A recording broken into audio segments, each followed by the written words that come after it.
All right, welcome back to the Find Your 20 Coaching Insights Show. As always, I'm your host, Mark Siebercroft. And if you're a business owner who's looking to have more focus, more profits, and more time, well, like every week, you've came to the right place, because this week I'm going to share with you the top insights from recent coaching sessions that I had with my clients to help you throw out the 80% that's holding you back so you can build a business that you actually love owning and a lifestyle that you're excited about. That's right.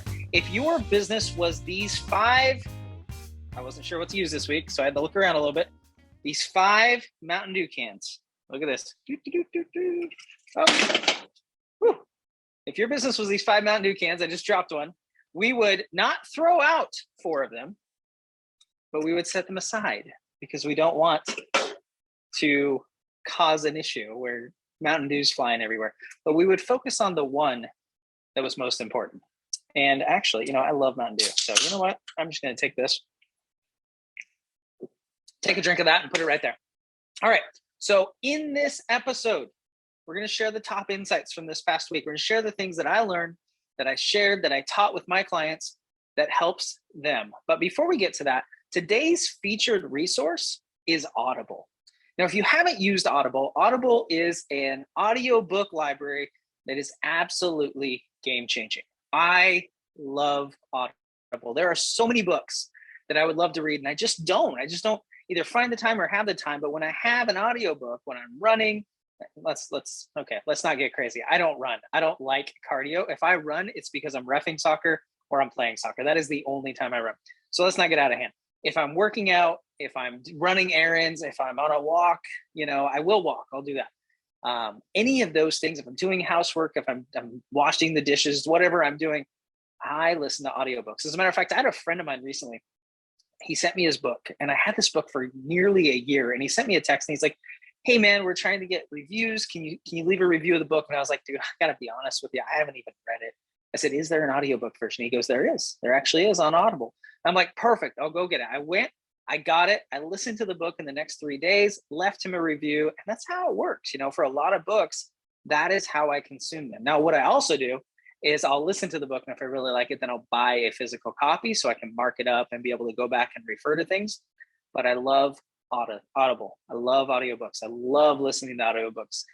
It's my preferred way to consume books. So if you have not tried Audible and you think you would like to try it, I have a free trial for you. Go to findyour20.com/audible and you get a free trial. Depending on when you click, you may get a 1 or a 3-month free trial.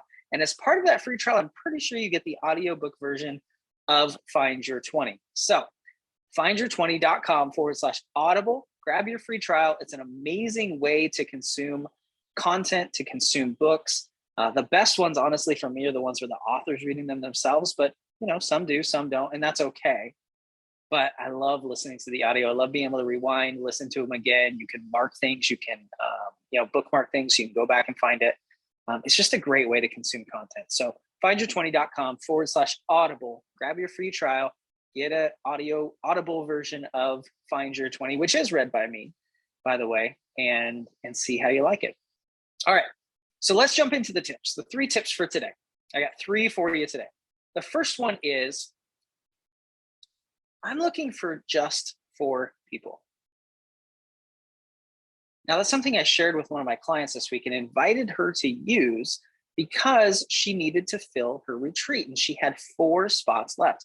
And there's something really valuable about urgency. There's something that when there's a limited quantity, people go crazy about it. Like they want to know what it is. It's like, I don't even know if I'm one of those 4 people. I don't even know if I'm one of the right people, but I want to hear what you have to say because you said there's only 4 spots left. We don't want to miss out. We don't want to miss something that we could take part in. So when you say, I'm looking for 4 people, I'm looking for 2 people, there's only 3 spots left, whatever it is, that urgency, that scarcity drives people to take a look and to buy.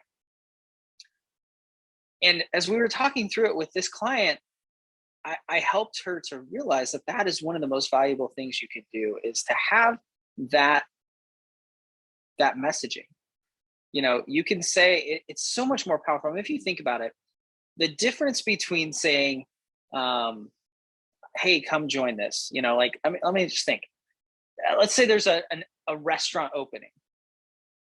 They may promote for a while and say, hey, come hang out in our restaurant the first night. We're going to have prizes. We're going to have this. We're going to have that. But then what if they said, hey, we've got 5 spots left. There are 5 tables left. All the rest of the restaurant is sold out. There's only 5 spots left. Grab one before they go away. Which one's more powerful? Obviously, the 5 spots left. That feeling of there is a finite number. Like, we just, as humans, we hate this idea of missing out. We hate this idea of maybe we won't get one. I mean, think about what Apple does when they launch a new product. Like, they had people in lines trying to get them. Same thing, when I bought an Xbox X, I had a friend that had one that he had purchased that he didn't need, and you couldn't get them. You couldn't order them for like a year and a half because they were completely sold out. So when I saw somebody that said, hey, I have one Xbox X, I'm looking for somebody to sell it to, I need to sell it, I jumped on it because of that scarcity, because it was hard to find, because it was hard to get in, because it was hard to, whatever it is. So with your marketing, when you're doing a retreat, when you have an opening for clients, when you have whatever, use that scarcity. Use that scarcity mentality. Help them to feel urgency taking advantage of your offer. Say something like, I'm looking for just for people. All right.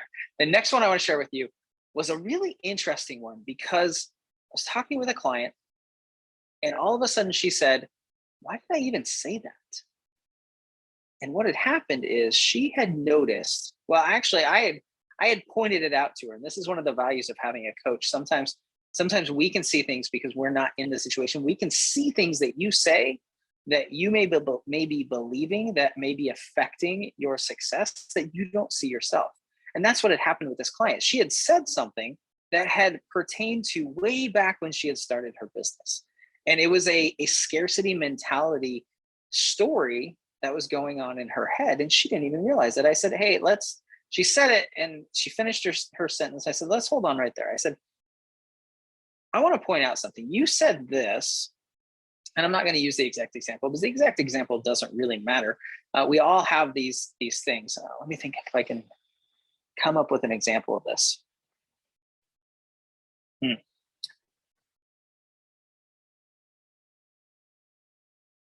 Okay, so here's an example. This is actually one from mine. This is something that I've said. Somebody may say, well, everybody says that I'm arrogant. Everybody says that I'm completely full of myself and I think too highly of myself. And my coach, when I said that, said, okay, does everybody think that? And immediately I stopped and said, oh my gosh, no, everybody doesn't think that. I've heard it from a few people and that's it. That completely changes. So it was the same with this client. I caught her saying this limiting belief from way back when she started her business. And I said, is that really true? Is that really going to happen? And she stopped and she goes, yeah, you're right. Why did I even say that? And so this isn't a business tactic, but it's a mindset thing. Each of us have stories that we're telling ourselves. Each of us have things that probably are holding us back or making business more difficult, and we don't even realize it. It could be, mindsets around money, that, money is hard to make, or you have to work hard to make money, or if you make more than X amount of money, you're greedy or you're cheating somehow. It could be mindsets around sales or marketing. Marketing's hard. You need money to make money. You can't, you have to do paid advertising to make things work. All of these stories that you just accept as true, it's really valuable to stop and say, why did I even say that? Is that even true? Is that actually true? And one of the ways that you can see and tell these stories that aren't true is when they're in absolutes. I never, they never, she always, I always. All of those types of things are almost never true. And see, I said almost never because that would have been an absolute if they said they're never true. Sometimes maybe they are. But it's worth stopping and saying, why did I say that? Is that true? Is that really true? Or is that a belief that I've taken on?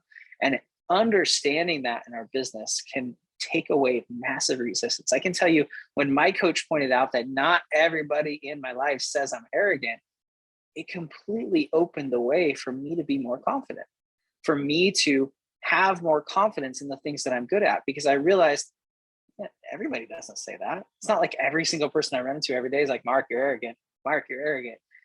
if everybody said that, maybe I need to think about it. But it's not. It's like one or two people every once in a while say it. It's not all the time. So asking yourself, why did I say that? Well, is that true? Is that an actual thing that's happening? Is really, really valuable. And the final one that I wanted to share with you today was I was having a call with a potential client this last week. And we were talking about ways to build his business. He's in a service industry. And as we were talking about all the things that he could do to leverage his time. You know, he's working 50, 60 hours a week, doesn't have time to work on his business because he's focused on providing this service. He's face to face with clients, you know, or you know, Zoom or whatever it is. And he doesn't have time. And so we talked about all these different ideas, and we listed out all these different things he could do, you know, like creating a digital product, speaking, you know, writing, you know, hiring other people to provide this service beneath him, you know, those types of things. And we talked about all these things. And I said, so why haven't you done any of these things? And he's just like, man, there's so many options. There's so many things I could do. There's so many steps. And I realized at that point that one of the reasons we get stuck is we have too many options. We need to limit the options. And this is actually something, pay attention to my social media this week, because I had a thought last week about this and how to address this in certain ways. And I think I'm going to share it on social media. So if you're not following me on TikTok, on Instagram, on YouTube, make sure that you do that, because I'm going to share those things. Facebook too. But limiting options is huge. I was listening to the book Switch from Chip and Dan Heath. And by the way, if you want a copy of that book, you can grab it at findyour20.com/switch book. And that'll take you straight to Amazon. You can grab it there.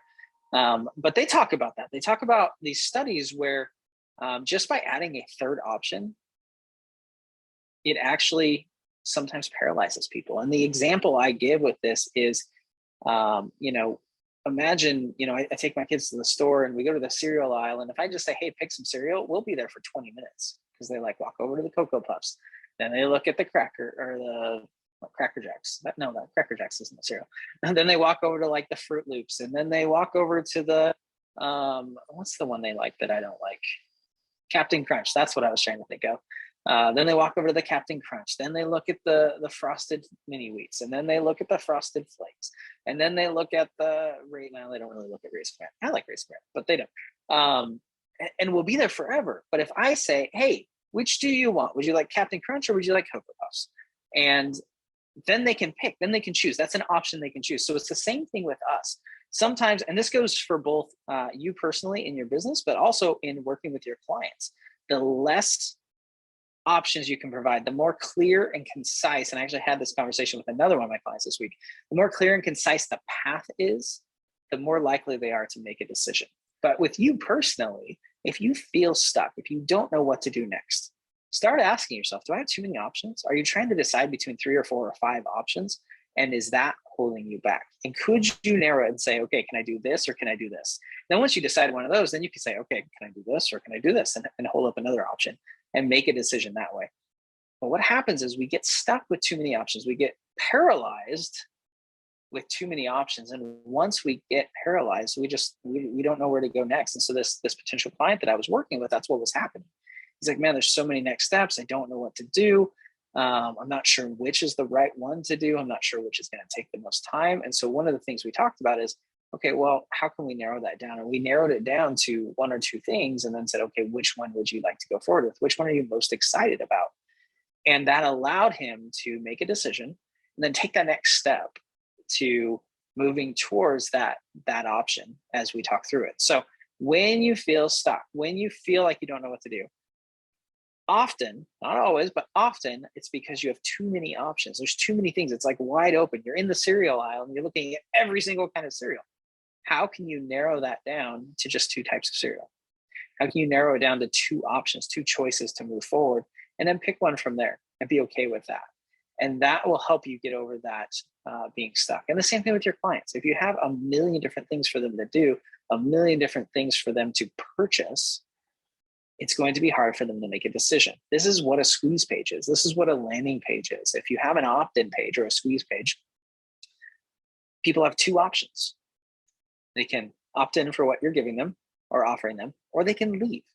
Those are their two options. They can't choose from looking at your blog and looking at your about page and 16 different versions of this product and 4 different versions of this product. And oh, maybe I'll watch this video. No, that is the beauty. That is the genius of a squeeze page, is it forces them to make a decision. And either one's fine. They can either opt in or they can leave. And that is okay, but you don't want to give them so many options that they get into paralysis. They get stuck with too many options. So as a recap, number 1, looking for just 4 people. I'm looking for just 4 people. It's having that scarcity. Number 2, why did I even say that? Identifying exactly the challenges or the stories that you're telling yourself that you don't even realize you're telling yourself. And number 3 is, when you feel stuck, limit your options. Narrow your options to 1 or 2, 3 at very most, but mostly 2, I think would be really valuable and helpful, and choose from those. And that will help you take that next step forward, and doing that same thing for your clients. So I want to thank you for listening today. Thank you for subscribing to the podcast, however you're listening to this. If you have not subscribed, please subscribe on your favorite podcast player. You can also subscribe to my YouTube channel to watch the video version of this. You can see me almost dropping a can of Mountain Dew on the ground and all of the other things that go along with the video. And if you haven't yet, make sure you grab your copy of Find Your 20, my book, by going to findyour20.com/grab your copy. And we'll get that dropped into the mail to you ASAP. And by the way, it costs less than going to Amazon. And it looks cool. Like, there's a cooler package. I mean, I've got these cool boxes. I'll show you the box here. If you're on YouTube, it's got a cool little Find Your 20 sticker on the back of it. This is what it'll come in. There's lots of little goodies in it. I'm not going to tell you what they are. You've got to order one to get the goodies. But it's really cool packaging. I'm really proud of it. Also, you can get the audio version of the book for free by going to findyour20.com/free audio. And like I said at the beginning, if you want to get an Audible trial for 1 to 3 months, depending on when you go there, sometimes they run some specials and it's more, more than 1. It's like 3. You can go to findyour20.com/audible, and you can get a free copy of Find Your 20 when you start that free trial as well. So there's 2 ways to get the audiobook for free. One's with a free trial, one's just free. Go to the page, put in your email, and we'll give it to you. All right, the final thing, actually 2 other things that I want to share with you real quick. If you know someone who is willing to have me on their podcast, I am looking for podcasts that I can be interviewed on, that I can share Find Your 20, that I can share these ideas and these insights that I'm getting from my clients, the things that I teach in Find Your 20. So if you know someone who has a podcast that you think I would be a good fit for, I would love for you to introduce us. Or share with me who they are so I can reach out to them. But ideally, an introduction would be fantastic. And you can do that at mark@findyour20.com. And if you haven't yet, please leave a rating and review for the podcast. It makes a big difference. It helps a lot. And until next time, get out there and chase your 20.